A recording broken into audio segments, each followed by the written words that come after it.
right, welcome to War Media Bears post game with Joe Tanksley. I am Saul Rodriguez.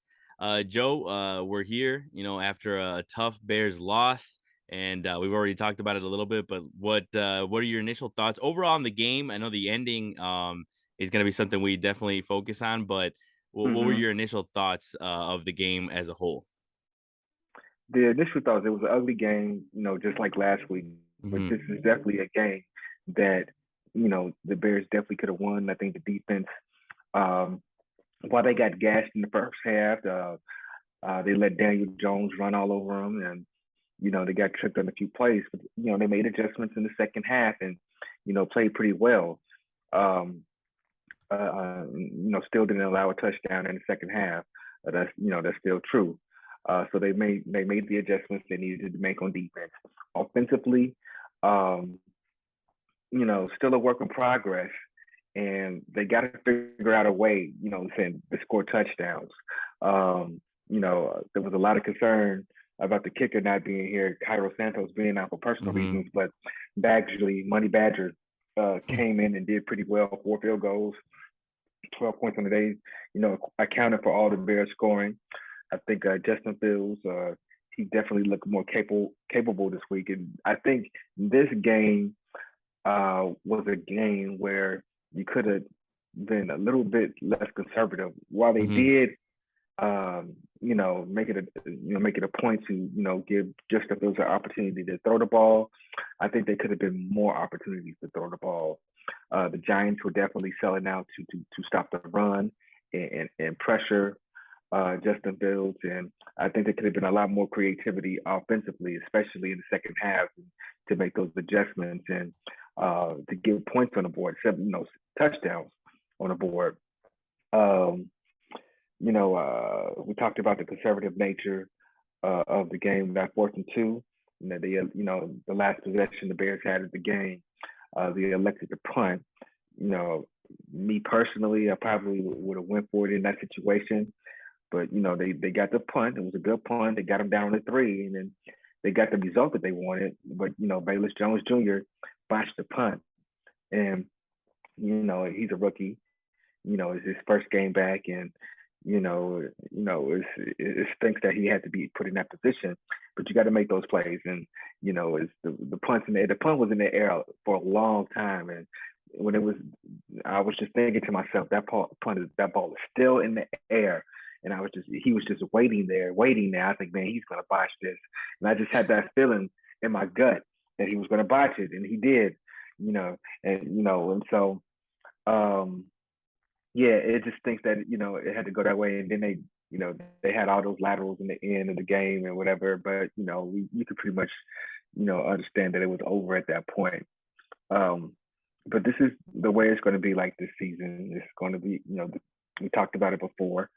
Um, the Bears are going to be in all these games unless they're getting blown out by an elite team.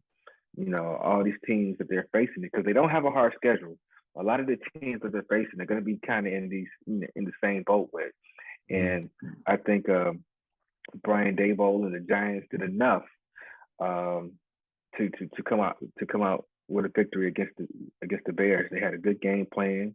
They stuck to their bread and butter with Daniel Jones early, which ultimately won them the game. Because they really didn't do anything in the second half. And they decided to let Daniel Jones, use his legs, and the Bears didn't adjust early enough, and that was the difference in the game. No, yeah, of course, and you definitely covered all the points there. And look, I was thinking the same thing as Daryl Johnston was saying during the broadcast. He was the analyst for today's game, and in the fact that yeah, you said it too. The fact that the Bears were a little too conservative, and Daryl Johnston said the same thing. He kind of wished the Bears let Fields a little more loose in the big situations where they were conservative, especially that 4th and 2, as you said there. Obviously, it worked out in the Bears' favor in the sense, as you said, following that, the defense came through.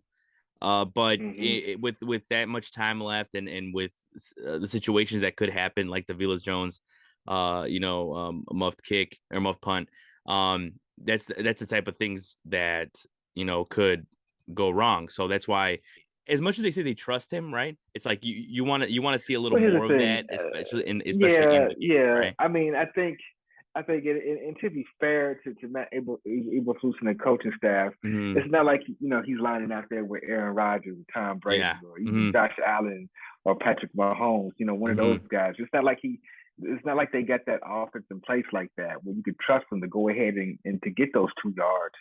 And so he played it close to the vest. I mean, in all aspects of the game, it was the right call. Mm-hmm. But the returner must have punt. Yeah. Yeah, no, that's what I was thinking too. Is like as much as they could have gone for it there, and it would have been nice, but yeah, it did work out in their favor. It's just of course that muff pun is the one that's gonna a lot of people are gonna remember. And another thing too is that I was noticing too is that Khalil Herbert never got into a groove either in this game. I think, and I was surprised just because of the fact that the Giants' defense is not that great against the run either, as the Bears are, of course. The Bears, of course, like you said, were able to Well, adapt a little more to Barkley in between the game, but later on, it just, whatever. But yeah, what were your thoughts on well, the way Herbert played? the thing about it is that the Giants, Wink Martindale, as Ryan pointed out earlier in the game, he did a lot with the front to confuse the Bears with the cross blitzes Mm-hmm. with the 2 inside linebackers, playing with 5 down linemen. They were not going to let the Bears run the ball, and with that said, this was the game to kind of let Justin Fields loose a little bit, and I don't think the Bears did enough of it. And I think he showed a willingness. I'm talking about Justin Fields to deliver the ball on time when the receivers were open. I don't think that was the issue this game. Protection was the issue. The talent of our receivers was an issue, but he delivered the ball on time when they were open. Um, there's a few throws that he probably would like to have back, but over a course, 4 quarters, those things happen. But um, this was a case where they were too conservative, and it's going to be growing pains for a new head coach, learning the situation and getting a feel for the game. Because I kind of felt it like, if they really wanted to win this game, they're gonna, have to get into the end zone. They can't just keep, relying, on handing the ball off and, saying you get 3 yards in a cloud of Mm-hmm. dust, you know, you know, time in and time out. And that didn't serve them well this game. And you're gonna have to find a balance on when when you want to sling it and when you want to ground and pound it. Today's game wasn't the game for them to ground and pound. It was not. Mm-hmm. Yeah, and then another thing too is that as you were talking about Fields and some of the throws he'd like to have back, he actually topped. If anyone was wondering, with the whole prop, He got the yeah, over. He got yeah, the got the over. over on that. So again, just take a little as much as we we'll take as much as we can get.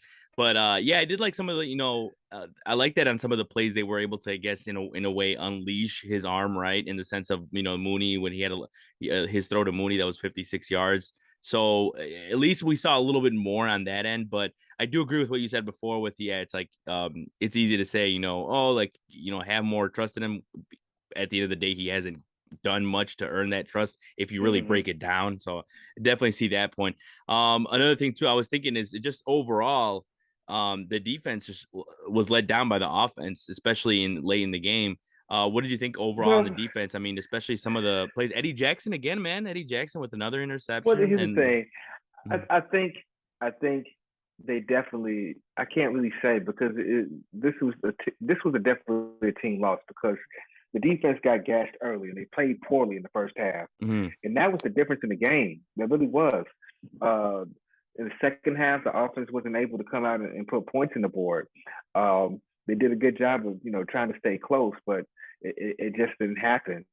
Um, Eddie Jackson, what I'm saying, got a good pick in the second half, but I think we're 11 or 12-1 when Eddie Jackson gets a Yeah, touchdown. first So loss is a you first know, loss.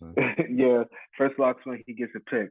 So, Mhm. um, but I think defensively they're gonna have to figure out ways. I think to to play more sound and play more disciplined early. I think we talked about it earlier. I mentioned it earlier. The guys on the second level and the secondary are going to have to come up and fill those gaps in the right way. We saw Eddie Jackson a couple times run into the wrong gap, and let Saquon loose for a big game. We saw that happen a couple times. We also saw when the safeties Brisker and the rookie Gordon were supposed to set the edge of the defense, and they get caught inside, following the flow of the play, following the fake, and letting Daniel Jones out. More so Brisker than Gordon, because Gordon was on the corner, but uh, that happened way too often early. And, those two touchdowns were the difference in the game. I think Mm-hmm. other than that, the Giants really didn't do much. They really didn't. Um, and conversely, when you look at the flow of the game and the game in front of you, you know, the Giants guys, they were getting hurt and banged up and taking out the game. A lot of guys on defense, they had a safety go out, they had a corner go out. Uh, they had the second string D tackle go out.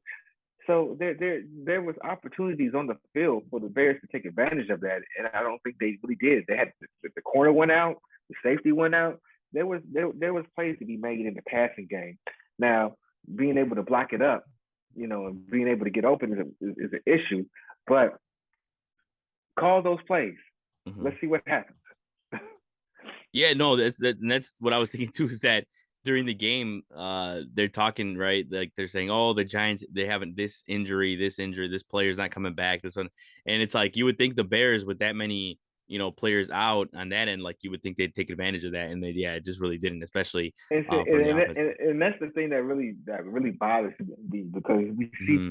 other teams come and pick on our young players all the time, and we Mm-hmm. don't do it. We don't do it to the other side. You Mm-hmm. know what I mean?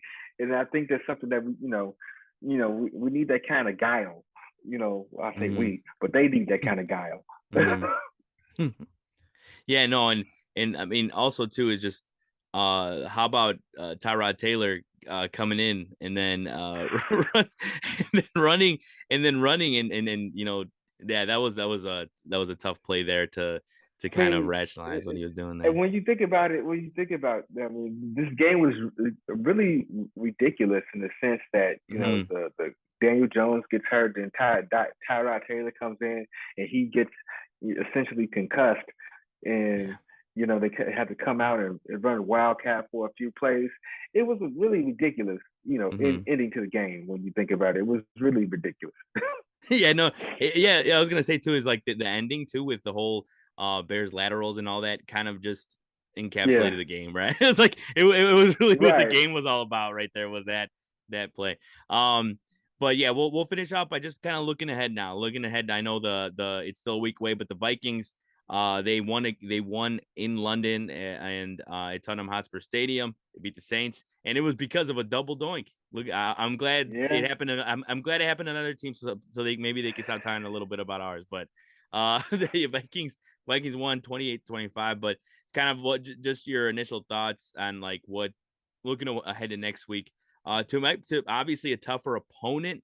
Hmm. But again, it's just another NFC North matchup.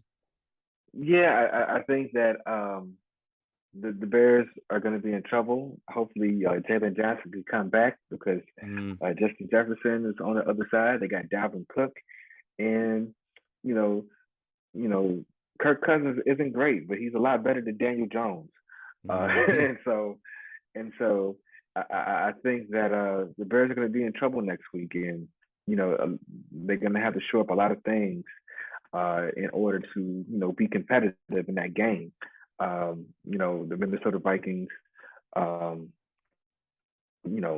have playoff aspirations. They mm, you know they're one of the top teams in the division. And they're trying to get one back from Green Bay too, still. So they got a lot to play for, and I don't you know I don't think this is going to be a game where they're gonna the Bears are going to catch them uh, you know, sleeping a little bit. I think they're going to come in and try to, exact their dominance from the Bears and blow them out. mm.